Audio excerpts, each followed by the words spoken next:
Welcome. Today I want to talk to you about fighting fair in relationships. What does that mean? Fighting fair means resolving conflict together as a partnership, as a team. And remembering that you're not fighting against each other, that you're playing together on the same team. And we have to work through these things without raising voices, without screaming at each other. Have you ever started into an argument and it escalated so quickly with shouting and screaming and anger that both of you wanted so badly to win that you forgot what you were even fighting about to begin with? You forgot what you were trying to accomplish and resolve. I think most of us have experienced that at some point in life. So it's really important to keep your eye on the ball, so to speak. Keep your eye on what it is you hope to accomplish when you start into a conversation with your significant other. And it needs to be a conversation, a two-way street of, how do you feel about this? How can I do better? What do you need from me? And here's what I think happens. When we start into an argument, and conflict, by the way, is a normal part of every relationship. It can't be avoided. We're going to disagree about things. It's all about how we go about resolving the conflict that can make or break a relationship.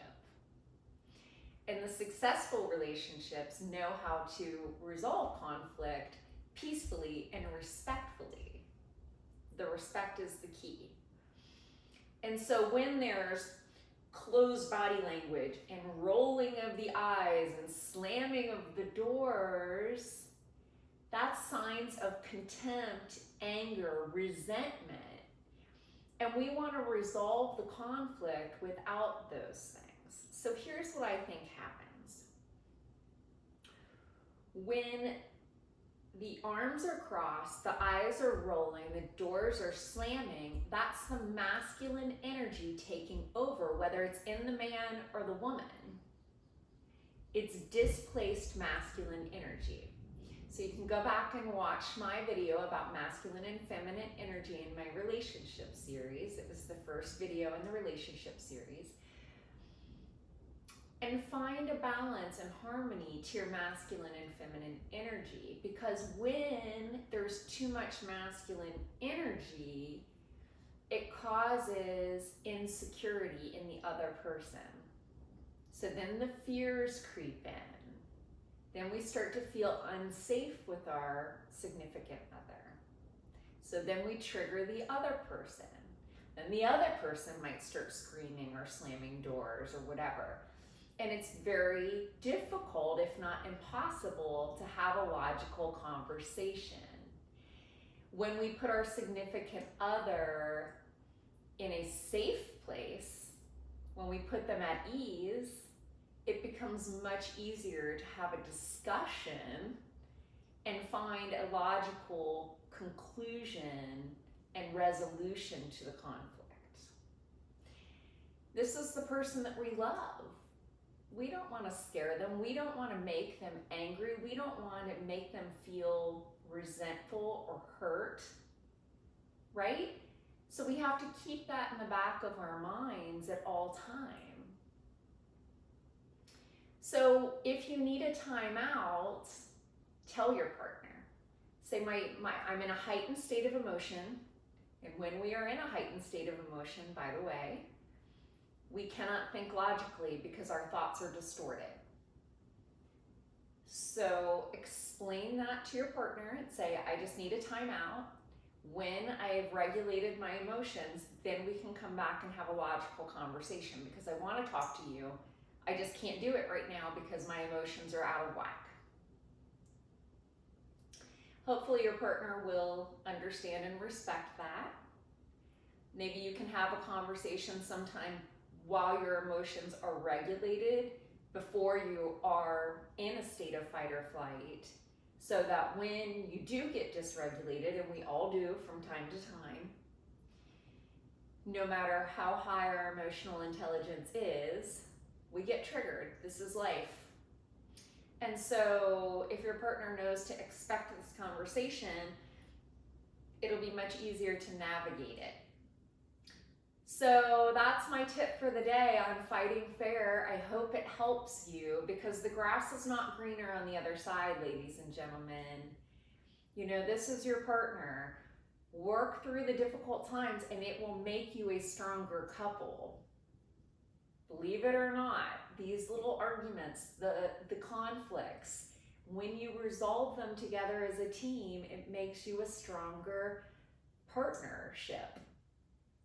And so you will grow together and evolve into an even stronger pair. But we have to pluck our own weeds. We have to go within and do our own self-work too. And we have to ask our partner, how can I be better for you? How can I do better next time? And that's taking personal responsibility. And that's a big part of being a good partner. And so we have to go within. And then we have to sit down and have logical conversations with our partner using I statements, saying, this is what happened in that argument we had earlier. I needed this from you, and next time it would really help me if you did this, because I felt scared, or I felt hurt, or I felt resentful because this is not the first time that's happened, or whatever the situation may have been for you. But using I statements will take that personal responsibility of what you need so your partner knows, because they're not a mind reader, and it lets them know what you need from them so that they can do better next time. And it's a two-way street. None of us are perfect. We make mistakes. This is the school of life. But when we learn and we grow together and we fertilize the garden and we pluck our own weeds and we pluck the weeds for each other, it's going to grow into something just fabulously beautiful. And I'll tell you, the grass is not greener on the other side. If you just try to go for the shiny, beautiful thing that you see over there, they have their own set of weeds. We all do. So I hope you've enjoyed this. Comment, tell me if you have a special tip that you use to resolve conflicts, and we'll all get through this together. Thank you for subscribing. If you haven't yet, hit that subscribe button, and you are amazing.